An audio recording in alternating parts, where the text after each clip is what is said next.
Como en todas las jornadas electorales, Transparencia pues activó a todos sus voluntarios en todo el país y nos ayuda en esta oportunidad a reportar cuáles han sido las incidencias que se han presentado en este día tan importante. Iván La Negra, secretario general de la Asociación Civil Transparencia, está aquí. Señora Negra, muchísimas gracias por estar. No, a ustedes por la invitación.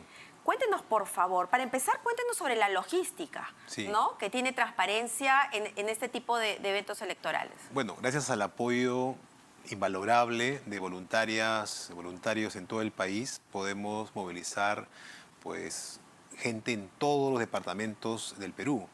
En esta ocasión hemos registrado 2.348 voluntarias y voluntarios para esta tarea. Y eso nos ha permitido cubrir 60 provincias de las 196 que hay en el Perú.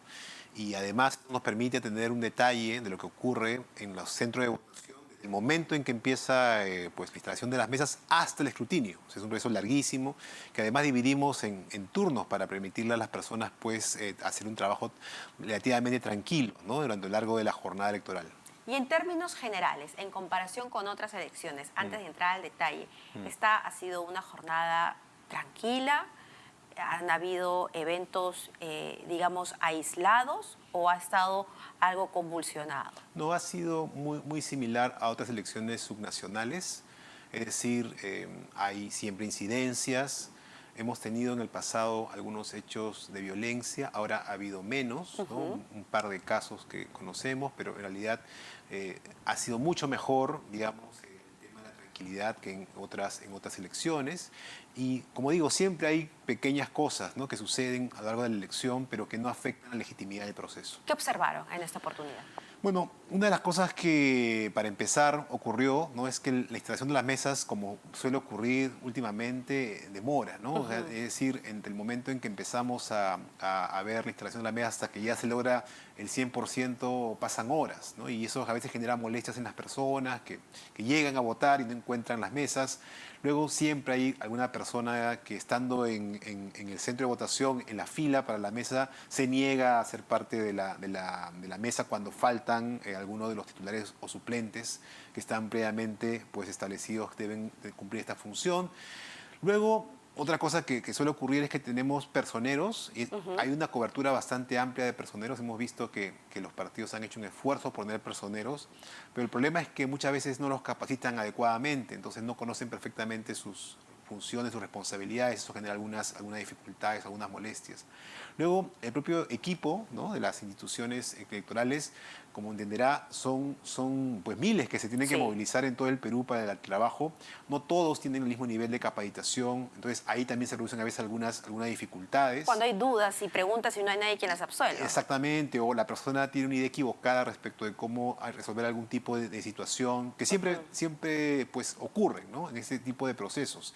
Luego, una cosa que sí nos preocupó es que los centros de votación no tienen todavía la accesibilidad que uno debería esperar. De hecho, hemos empeorado en el tema del acceso, ¿no? Sí. Inclusive se escucharon denuncias o quejas ese mismo día y lo que explicaba OMPE es que a personas adultos mayores que no puedan caminar o que estén en silla de ruedas, tiene que bajar, ¿no?, la mesa para que ejerza su voto y luego vuelven a subir si es que están en un segundo o tercer piso. Es cierto, eso, pero inclusive en algunos casos, por ejemplo, yo estuve personalmente en el Colegio Guadalupe, las escaleras para llegar al patio, pues tuvieron que los policías levantar a la persona directamente y llevarla hasta el lugar para que pueda luego dirigirse a su centro de votación. Es un problema que tienen nuestros locales en realidad, ¿no? O sea, nuestras escuelas lamentablemente todavía tienen un problema de muy poco amigable, ¿no? Exactamente, entonces es una situación. Luego encontramos también que en algunos lugares se hizo el lugar de votación en un ambiente que no es el aula, sino por ejemplo en patios o en lugares abiertos, pero no se tuvo la previsión de tener en cuenta que como el escrutinio recién empezaba a las 5 de la tarde y a veces demora, llegó la noche y no había luz. Entonces tuvieron que improvisar un poco de iluminación hasta con celulares para tratar de llevar a cabo las tareas, ¿no? Entonces son cosas que ocurren, pero se van resolviendo las cosas, ¿no? Finalmente se logra resolver este tema y tenemos elecciones con resultados que ya todos conocemos. ¿Hechos de violencia se registraron? Sí, algunas cosas menores, digamos, incidentes de pequeños intercambios, ¿no?, que a veces ocurren en las mesas de votación, pero sí un incidente muy serio en Sánchez Carrión, en una provincia en La Libertad, ¿no? En Marcabal, que es un distrito de la zona, en donde sí hubo incidencias muy serias, e inclusive hubo una persona fallecida, ¿no? Entonces, pero ya las autoridades, la Defensoría del Pueblo, el Ministerio Público, entiendo, están, pues, han visto bien todo el caso y buscando las responsabilidades que corresponden. ¿Estuvo transparencia presente en el local de votación del señor López Aliaga cuando él acude a ejercer su voto y denuncia que el logo de su partido estaba borroso en comparación al resto? Ya, a ver. ¿Pudieron comprobarlo si estuvieron? Primero hay que entender que ese proceso de los logos, las fotografías y demás que aparecen en la célula de votación, y no ahora, sino siempre, corresponde a un proceso que tiene una serie de pasos que buscan evitar cualquier tipo de queja respecto de cómo están impresas las cédulas. Como un control de calidad. Exactamente. El primer paso es que los símbolos tienen que ser exactamente como están registrados ante las autoridades electorales. Y lo segundo es que haces una prueba, o sea, haces una impresión de prueba. Y luego se invita a los personeros y a otras autoridades a verificar si la prueba es exactamente como pues, corresponde de acuerdo a los registros. Y si algún personero tiene alguna queja, por ejemplo, no es el color exactamente, o la fotografía no tiene la calidad, no sé, cualquier tipo de situación, en ese momento de la prueba se hace la observación. Pero lo que pasó es que el partido que ha hecho este cuestionamiento no fue a esa prueba, ¿no?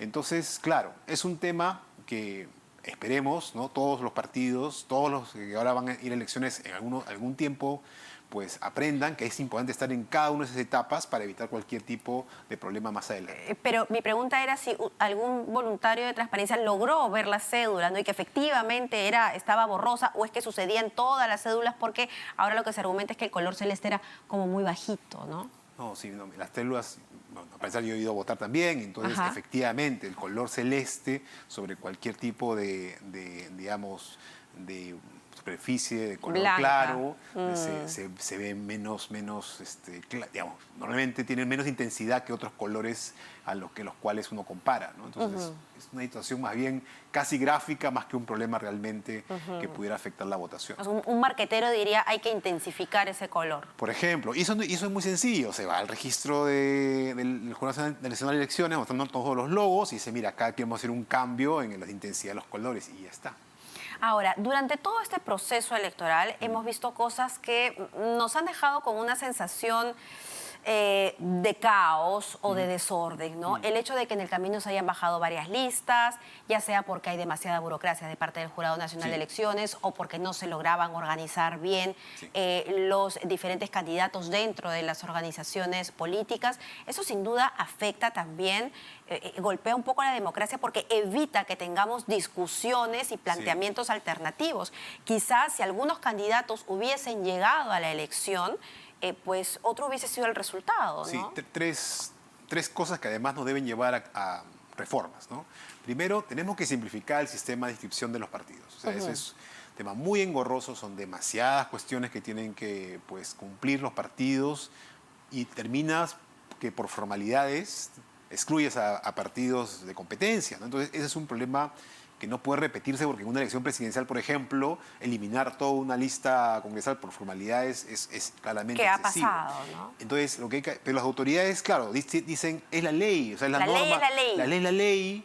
Claro, es cierto, pero hay que, por esa razón, hacer los cambios para darme más sencillez al proceso. Esa es una primera cuestión.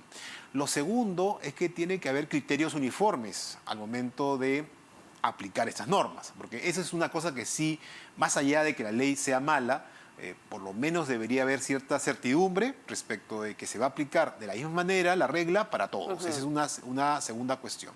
Y lo tercero es algo que sí nos preocupa mucho, es que han aumentado el número de medidas cautelares ante el sistema judicial, afectando eventualmente un proceso que debería ser completamente independiente, autónomo, que no debería haberse afectado por decisión de los jueces, porque lo que ha pasado es que a última hora se toman decisiones sobre inclusión o exclusión de personas, de candidatos o de listas, pero ya las cédulas, por ejemplo, están completamente no distribuidas, impresas, distribuidas entre los locales de votación. Ya no se puede hacer nada y eso genera luego confusión si un candidato de verdad está participando o no, o quejas de por qué si el juez dijo que yo debería estar, no aparece mi logo. creo que ese es un tema que también tenemos que resolver para evitar que haya más adelante, en las próximas elecciones, complicaciones muy serias, ¿no? Imagínense un candidato presidencial que a última hora se ha incorporado y no aparezca su nombre en la cédula. Ya, pero finalmente, así como usted indica que deberían relajarse, ¿no? O desburocratizarse la inscripción de los partidos y de las listas, por otro lado, ¿cómo se le exige a los partidos políticos que su oferta, a ver, sea un tanto mejor, ¿no? Porque Sí. lo que vemos ahora es algunos alcaldes o gobernadores que van a segunda vuelta con denuncias, con investigaciones? Sí, es que creo que hay un problema ya más de fondo, ¿no? Digamos, hay cosas que se pueden solo mejorar con mucha presión de los ciudadanos, pero hay otros temas que requieren ya políticas de más largo alcance, ¿no? Me parece que este fenómeno que ya venimos viviendo hace muchas décadas, en donde los partidos son simplemente aparatos que permiten que las personas postulen y punto, ¿no? En donde las ofertas son solamente pues respuestas a intereses muy particulares y locales de cada lugar del país, nos está llevando a una política, digamos, en donde ya no importa mucho las cuestiones, digamos, sustantivas, ¿no? De interés público, sino importa más si la persona está conectada o no con los intereses inmediatos de los actores locales. Entonces, la integridad, por ejemplo, ya no se vuelve un asunto, digamos, crítico. No es un tema de falta de información, ¿eh? Los ciudadanos porque lo saben muy bien. Lo saben muy bien. Pero regresamos al infame lema de roba pero hace obra, ¿no? Pero ni siquiera solamente es eso. También hay un tema en donde muchas de estas personas, inclusive que han tenido varios pasos por puestos públicos, pues han mostrado que comparten, digamos, distribuyen,